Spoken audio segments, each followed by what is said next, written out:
खरं तर निलेश राणे साहेबांनी हा जो कोकणातला जो प्रश्न आंबा काजू बागायतदार शेतकऱ्यांच्या नुकसान भरपाईचा जो प्रश्न विचारला तो खरं तर अत्यंत महत्वाचा आहे आणि शासनाला याचं गांभीर्य आहे. अध्यक्ष महोदय, या संदर्भामध्ये या राज्याचे मुख्यमंत्री देवेंद्र फडणवीस साहेब असतील, शिंदे साहेब असतील, सुनेत्रा वहिनी पवार असतील आणि कोकण भागातले माननीय मंत्री महोदय असतील, सर्व आमदार महोदय असतील, या सर्वांची बैठक स्वतः मुख्यमंत्री महोदयांनी ताबडतोब घेतली आणि राणे साहेब म्हटले त्याप्रमाणे गोष्ट खरे की या बाबतीमध्ये निश्चित प्रकारे या सर्वांना जे शेतकरी आहेत त्या शेतकऱ्यांना कुठेतरी चांगल्या प्रकारची नुकसान भरपाई मिळावी ही त्यांची मागणी होती आणि त्याप्रमाणे या राज्याचे मुख्यमंत्री देवेंद्र फडणवीस साहेबांनी ताबडतोब तिथे निर्देश दिले होते की या बाबतीमध्ये लवकरात लवकर या शेतकऱ्यांना बागायतदारांना मदत मिळाली पाहिजे. आणि त्या संदर्भामध्ये आपल्या माहितीसाठी सांगतो की आज आंबा व काजू पिकात झालेल्या नुकसानीबाबत शेतकऱ्यांना अर्ज देण्यासाठी आपण जे एनडीआरएफचा राणे साहेब तुम्ही ही विचारला की किती मदत मिळते, तर आपल्या सर्वांना माहिती आहे की साधारणतः एनडीआरएफचा नियम हा सगळ्या राज्याला सगळ्यांना सारखा असतो आणि त्या बाबतीमध्ये साधारणतः ती 22,500 रुपये असे हेक्टरी मदत होती असते आणि संपूर्ण आपल्या कोकणाचा जर विचार केला, सगळ्या आपण जिल्ह्याचा जर विचार केला, त्यामध्ये साधारणतः 209 कोटी रुपयाची मदत ही एनडीआरएफच्या माध्यमातून लवकरात लवकर ही आपल्या शेतकऱ्यांना दिली जाईल. यामध्ये जर आपण जिल्ह्याचा जर विचार केला तर साधारणतः ठाणे जिल्ह्यामध्ये 4,669 शेतकऱ्यांना त्यांचं क्षेत्र थोडं ठाण्यामध्ये कमी आहे, 295 हेक्टर, त्यांना 4,84,00,00,000 रुपयाची मदत अपेक्षित आहे. पालघरमध्ये 17,612 हेक्टर,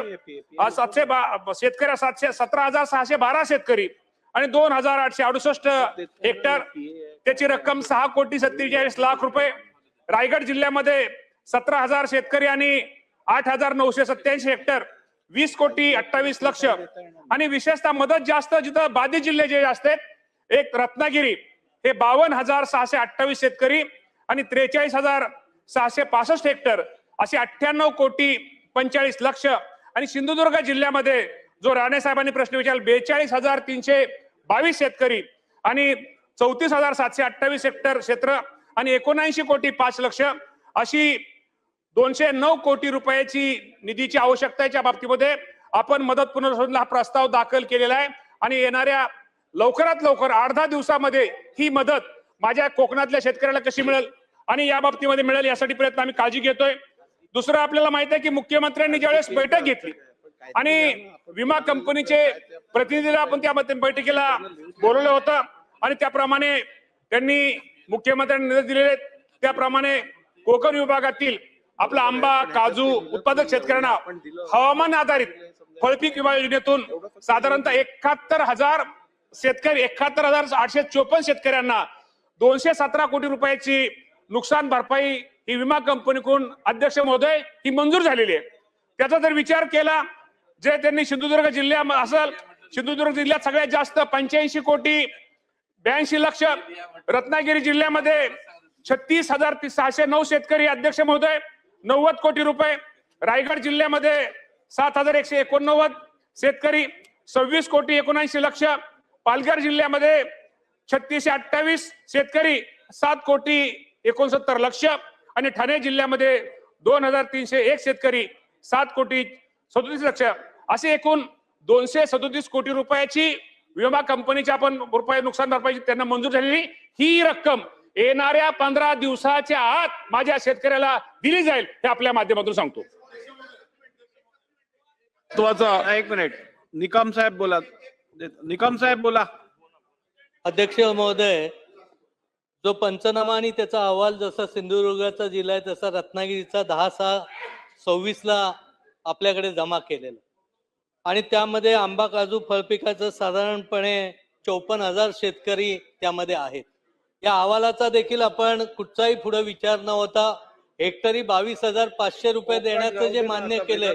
त्यातलाही 1 रुपया अद्यापपर्यंत मिळालेला नाही. तर ही रक्कम जसं निलेशजींनी सांगितलं तर ते हेक्टरी 1,00,000 रुपये होण्याबाबत आपण विचार करणार का?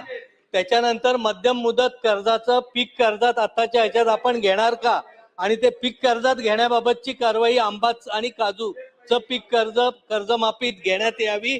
त्याचबरोबरीने AI तंत्रज्ञानाचा वापर करण्यासाठी आंबा आणि काजूसाठी आपण विशेष लाभ किंवा अनुदान देणार का, हे माझे स्पेसिफिक प्रश्न. अध्यक्ष महोदय, शेखर निकम साहेबांनी खूप चांगले प्रश्न विचारले. याच्या माध्यमातून निश्चित प्रकारे या बाबतीमध्ये आपल्या आंबा आणि काजू पिकासाठी जी काय मदत शासनाच्या वतीनं कृषी विभागाच्या मदतीने करणं गरजेचं आहे ती निश्चित प्रकारे निकम साहेब केली जाईल.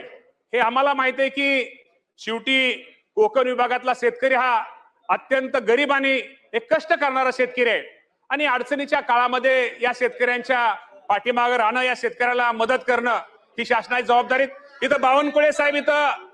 मंत्री बावनकुळे साहेब इथं सिनियर मंत्री आमचे आहेत आणि बावनकुळे साहेबांनी पाठीमागं या संदर्भामध्ये या कोकणातल्या शेतकऱ्या संदर्भात बावनकुळे साहेबांनी पण बैठक घेतली होती, मुख्यमंत्र्यांनी बैठक घेतली होती, म्हणजे महसूल मंत्री आणि राज्याच्या मुख्यमंत्र्यांनी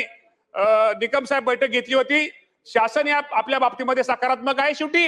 NDRFचा नियम हा सगळ्याला सारखाच आहे, पण पीक विमा कंपनीच्या आपल्याला माहित आहे की ह्या बाबतीमध्ये आपल्याला आपला आंबा काजू उत्पादक शेतकऱ्यांना हवामान आधारित जी पीक विमा योजना आहे यामध्ये साधारणतः 217 कोटी, आणि तुम्ही ज्या रत्नागिरी जिल्ह्याचा तुम्ही विचारला त्यामध्ये रत्नागिरी जिल्ह्यामध्ये नुसत्या विमा कंपनीकडून आपल्याला 90 कोटी रुपयाची नुकसान भरपाई ही मंजूर केलेली आहे. आणि मी तुम्हाला सभागृह अध्यक्ष महोदय या सभागृहाला सांगतो, ह्या दोन्ही रकमा ही जी NDRFची रक्कम आहे शेवटी मदत पुरवठा आपण तो प्रस्ताव पाठवलेला आहे, तो लवकरात लवकर या अधिवेशनापूर्वीच ती रक्कम कशी मिळेल त्या ताबडतोब आपण GR काढू. या बरोबर विमा कंपनी सुद्धा रक्कम 15 दिवसात कशी मिळेल, ह्या दोन्ही रकमा 15 दिवसाच्या आत माझ्या या कोकणातल्या शेतकऱ्यांना मिळतील ही काळजी हे शेतकरी घेत कृषी विभाग.